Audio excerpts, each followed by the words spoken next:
Nayagarh दशपल्ला launch नहीं धरापड़ी वाणिज्य कर अधिकारी जहाँकि सोशल मीडिया रे भाइराल होबारे लगी। पीके मिश्र नामक जने सहकारी वाणिज्य कर अधिकारी दशपल्ला बजार व्यवसायी मानकर जीएसटी चेक करते पर कागजपत्र भूल कही व्यवसायी को भयभीत कराई सेमानकठारु किछि टंका आदाय करते जार वीडियो सोशल मीडिया रे भाइराल होइछि। घटना जनापड़ा पर वाणिज्य कर अधिकारी व्यवसायी को टंका फेराई बेले अधिकारी जनक व्यवसायी टंका नहीं घटना को स्वीकार करिसेंति। सेबडे एने पुलिस पाखरे कोनोसी अभियोग होई नथिबा जणा पड़िछि।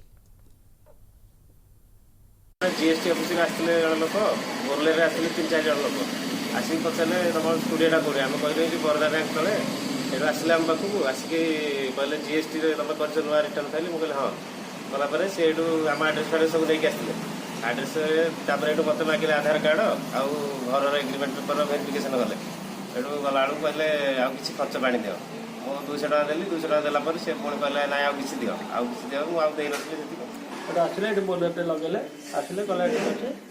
कागज देखले देखला अंटी कले कहले बोर्ड लगे बोर्डे लगे मुझे देख नुआ कर बोर्ड लगे मोर ऑर्डर तो वेरिफिकेशन सरला कला कहले आना आसीलु किसी खर्च पानी दिखते कहले केते टका कौन दे मुझे 500 टका बाहर करके देली कहले ना हेनी आउ 100 टका दिखते।